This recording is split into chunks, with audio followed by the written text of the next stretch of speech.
बेहद की परम परम परम महाशांति है, महाशांति है, महाशांति है। आइए एक कदम ऑलमाइटी अथॉरिटी की ओर सीरीज में आज का टॉपिक है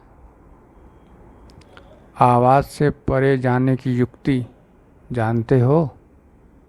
क्वेश्चन मार्क। फिर आंसर में है अशरीरी बनना अर्थात आवाज़ से परे हो जाना उत्तर है। ठीक है, ये टॉपिक लिया गया है माँ के दिव्य संदेश 30 अक्टूबर 2024। ठीक है, तो समझते हैं आवाज़ से परे जाने की युक्ति। तो आवाज़ से परे मतलब क्या? आवाज़ क्या है? नाद भी तो आवाज़ है जो सुनाई देता है, वो आवाज़ है।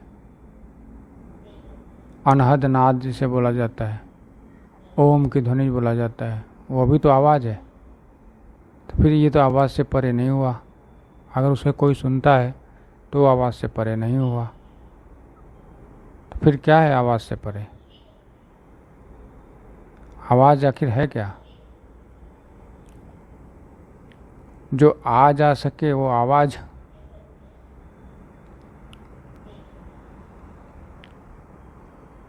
मतलब जो जिसे सुना जा सकता है कानों द्वारा, वो आवाज़। लेकिन क्या स्थूल कान ही है, सूक्ष्म कान नहीं? या कारण में कान नहीं जो सुन सके? या निराकार में कान नहीं जो सब कुछ सुन सके, जान सके? आवाज़ से परे का अर्थ यह हुआ कि संकल्पों से परे, निसंकल्प हो जाना। संकल्प भी आवाज़ करते हैं, सुनाई देते हैं, शोर करते हैं। शोर ही आवाज़ की अधिकतम मात्रा को कहते हैं, जहाँ पर अधिक इकट्ठा हो गया आवाज़, शोर हो गया। ठीक है, तो आवाज़ से परे जाने की युक्ति जानते हैं? आवाज़ से परे जाने की युक्ति क्या है? आवाज़ से परे जाने की युक्ति वही आत्मा स्वरूप में स्थित हो जाना है। आत्मा में कोई आवाज़ नहीं, आत्म स्वरूप में कोई आवाज़ नहीं, कोई संकल्प नहीं, कोई आसक्ति नहीं, कोई विषय वासना नहीं, कोई विकृति नहीं। आत्मा ही परम शांति है। आत्मा का स्वभाव, मूल स्वभाव ही परम शांति है, बेहद की परम शांति है। या आत्मा का मूल स्वधर्म बेहद की परम शांति, वो हो जाना ही आवाज़ से परे हो जाना है। और वो होना मतलब अशरीरी होना। अब हम शरीर नहीं हैं, हम निराकार आत्मा हैं, यह ज्ञान हो जाना आवाज़ से परे हो जाना की बात है। और आवाज़ से परे कहाँ तक हो सकते हैं? निराकार में आप कहाँ तक रह सकते हैं, कहाँ तक जा सकते हैं? कितने कला के आत्मा बनेंगे, कितने कला के आत्मा हैं? उसके आगे की कहानी बेहद के ज्ञान से मिलेगी। तो बेहद के ज्ञान सुनिए, लाइफ इन मल्टीवर्स किताब है, पढ़िए। बेहद का ज्ञान का एक किताब है बापू जी का, वो भी पढ़िए। समझ में आएगा कि उसके आगे की कहानी क्या है, आगे का ज्ञान क्या है। पहले कहानी समझ के पढ़िए, फिर उसे ज्ञान समझ के पढ़िए, कथा समझ के। फिर कथा का मंथन करिए कि अगर सच है, अगर सच विज्ञान भी प्रूफ देता है इस चीज़ का, तो बापूजी भी तो वही कह रहे हैं। बस वो वो भी देख रहे हैं जो विज्ञान नहीं देख पा रहा है, क्योंकि विज्ञान को देखने वाला जो यंत्र है वो तत्वों का है, और जो आत्मा दिव्य दृष्टि से देखती है वो तो परम प्रकाश की आत्मा है, उससे देखती है, उससे तो सब कुछ दिखाई देगा। वो कहते हैं ना, भगवान शंकर जी के पास तीसरा नेत्र था, तीसरा नेत्र है, था नहीं है, ठीक है। तो तीसरा नेत्र क्या करते थे? तीसरा नेत्र त्रिकालदर्शी थे, तीनों काल को देख लेते थे। जो हुआ नहीं वो, जो होने वाला है वो भी, मतलब जो होने वाला है, जो हुआ नहीं वो, दोनों एक ही है, फ्यूचर। जो हो चुका है वो, जो हो रहा है वो भी जान जाते थे, देख लेते थे। कहाँ का? पूरे ब्रह्मांड का, उसके आगे का गैलेक्सी में क्या हो रहा है। कभी विचार किए कि गैलेक्सी में भी क्या हो रहा है? भगवान शंकर जी देखते थे, वहाँ तक जाते थे।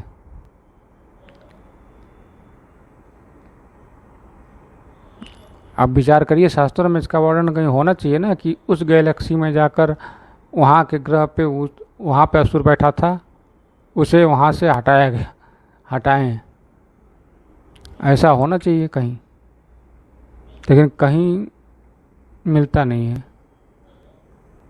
या होगा तो कोई समझ नहीं पाया होगा तो हटा दिया होगा। कहीं शास्त्रों में हुआ होगा, मान लेते हैं कहीं हुआ होगा, तो जो समझ नहीं पाया तो हटा दिया गया होगा, ये भी हो सकता है, ठीक है। तो इसका कहने का अर्थ यही है कि जो अशरीरी होने का अर्थ है, आवाज़ से परे होने का अर्थ है कि अपने आत्मस्वरूप में स्थित हो जाओ, ठीक है, अपने आत्मस्वरूप में। और ये समझते हैं, अब मेरे मन में विचार आया कि जब आत्मा गर्भ में आती है, जब आत्मा गर्भ में आती है, शरीर धारण करती है, ये छोटा सा शरीर, तब तो वो किसी और में अवस्था में रहती है। अगर उसी समय माता पिता याद दिलाते कि तुम शरीर नहीं हो, याद करो, तुम अभी शरीर नहीं हो, ये शरीर बन रहा है, तुम शरीर नहीं हो, याद करो, इस चीज़ को याद रखो कि तुम शरीर नहीं हो, ये शरीर बन रहा है, ये शरीर तुमने ओढ़ा है, अभी अभी ओढ़ा है, उसके पहले तुम शरीर नहीं थे, तुम शरीर रूप में नहीं थे, ऐसे याद रखो। उसको ऐसे ही याद करवाते जैसे हम बचपन में क ख ग को याद कराते हैं, बार बार बोल के, बार बार सुना के कि ये क है, ये ख है, ये ग है, ये ए है, ये बी है, ये सी है, डी है, अक्षर ज्ञान। उसी तरह उस समय याद दिलाते कि तुम उस रूप को याद रखो कि तुम पहले क्या थे, शरीर नहीं थे, शरीर तो अभी धारण कर रहे हो गर्भ में। इस चीज़ को याद रखो। ये चीज़ पहले ही याद दिया होते कि तुम अभी शरीर में अभी धारण कर रहे हो, अभी आ रहे हो, तुम शरीर नहीं हो। इस रूप को याद रखो कि तुम क्या थे। तो क्या आज इतना पुरुषार्थ करना पड़ता शरीर से छूटने का, इस स्थूल के शरीर से छूटने का? विचार करिए इस पर। निश्चित है कि इतना कहते हैं साधना नहीं करना पड़ता कि तुम इस शरीर से छूटने के लिए। वो पहले से ही छूटा रहता। वो जानता खुद को कि मैं शरीर जब धारण किया तब मैं कुछ और था, जो था वो मुझे याद है मैं क्या था। ये शरीर मैंने धारण कर रहा हूँ, ये शरीर मैं धारण कर रहा हूँ कि उसके पहले मैं क्या था वो जानने के लिए, उसके पहले मैं कहाँ था वो जानने के लिए, उसके पहले मैं कहाँ से आया था वो जानने के लिए, ठीक है। तब वो अपने आदि स्वरूप को जान जाता कि मैं तो आदि स्वरूप में निराकार था। निराकार मतलब अशरीरी था। लेकिन ऐसा नहीं हो पाया, कोई बताया नहीं, कोई समझाया नहीं, कोई जानता ही नहीं था कि ऐसा भी किया जा सकता होगा। ठीक है, तो इस चीज़ को समझिए कि उस समय अगर आपको याद हो जाता, याद रहता कि आप अशरीरी हैं, ये शरीर वो नहीं है, उस समय से अब तक याद रहता कि हम ये शरीर नहीं है, तो फिर अशरीरी ही बने रहते, आवाज़ से परे हो जाना आसान हो जाता, निराकार स्वरूप को धारण करना आसान हो जाता, आत्मस्वरूप में स्थित होना आसान हो जाता।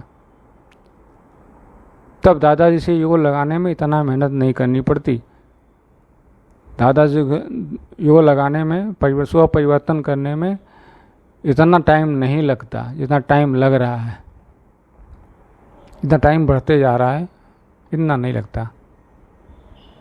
ठीक है, और अब तो इतना शरीर का इतना प्रभाव पड़ गया है कि अब ऑलमाइटी अथॉरिटी ही पावर देंगे तो ही कुछ हो पाएगा, और कोई पावर देगा तो पता नहीं ये शरीर छूटेगा या नहीं छूटेगा कुछ पता ही नहीं। लेकिन ऑलमाइटी अथॉरिटी देंगे शरीर को, आत्मा को पावर, तो ही आत्मा अपने आप को अशरीरी बना पाएगी, आवाज़ से परे जा पाएगी, अपने आप को निराकार स्वरूप में अनुभव कर पाएगी। फिर निराकार स्वरूप में अनुभव करेगी तो फिर आगे की यात्रा शुरू होगी। अपने स्वरूप को देखना, समझना, सुनना, संकल्पों की भाषा पढ़ना, समझना, ये सब कहानी शुरू होगा। ब्रह्मांड दिखाई देना, महाब्रह्मांड दिखाई देना, परम महाब्रह्मांड दिखाई देना। बेहद की कला के यहाँ आप होंगे तो बेहद की कला के परम धाम भी दिखाई देना। अगर बेहद के बच्चे होंगे तो आप बेहद की कला के परम धाम भी देख लेंगे, क्योंकि जो बाप में होगा वो वही बच्चों में भी होगा। सिंपल है। ठीक है, तो इस चीज़ को समझ गए। आवाज़ से परे जाने की युक्ति जानते हो? ये सवाल यही है। अशरीरी बनना, जवाब में यही है कि अशरीरी बनना है। तो अशरीरी बनने के लिए आत्म जागृति, पहला पद है आत्म जागृति। अपने आप को आत्मा जानना।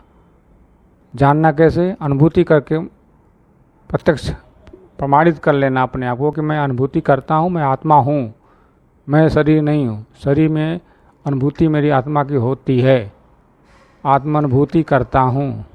तो ये हो गया, मैं जान गया कि मैं आवाज़ से परे अशरीरी हूँ। लेकिन बस इतना काफ़ी नहीं है। उसके बाद ऑलमाइटी अथॉरिटी से योग लगा के बेहद की कला के परम धाम में जाकर वहाँ से उनके कार्य में सहयोग देने के लिए परम शांति से विश्व परिवर्तन करने के लिए संकल्प करेंगे कि पूरे मल्टीवर्स में दादाजी के अनंत रूप, बेहद रूप, बेहद के दादाजी के बेहद रूप पूरे मल्टीवर्स में बेहद बार उनके मस्तक से परम प्रकाश में परम शांति मिश्रित, बेहद की परम शांति मिश्रित पूरे ब्रह्मांड में फैल रही है। पूरे ब्रह्मांड में फैल रही है, पूरे ब्रह्मांड में फैल गई है, पूरे मल्टीवर्स में फैल गई है, पूरे पृथ्वी पर फैल गई। उसके अलावा कुछ है ही नहीं, केवल दादाजी के रूप और उनके मस्तक से निकलने वाली परम प्रकाश। उसमें मैं भी वही हूँ, मेरा भी वही रूप है, खुद का भी वही रूप है। अनुभव करिए और आवाज़ से परे जाने की युक्ति मिल जाएगी। अशरीरी बन जाएंगे, आत्मानुभूति हो जाएगी। ठीक है, इस वीडियो में बस इतना ही। नया टॉपिक नए वीडियो में, तब तक के लिए बेहद की परम परम परम महाशांति है, महाशांति है, महाशांति है। बेहद की परम शांति सोचो, बोलो परम शांति। Join us daily for our morning live meditation, Monday to Saturday, 5:30 to 6:30 a.m. Join us daily for live meditation, 10 p.m. to 11 p.m. on YouTube Live. Subscribe now. Website www.youtube.com/live anant@paramshanti.org. Email us anant@paramshanti.org. Like, share, subscribe. Join today. बेहद की परम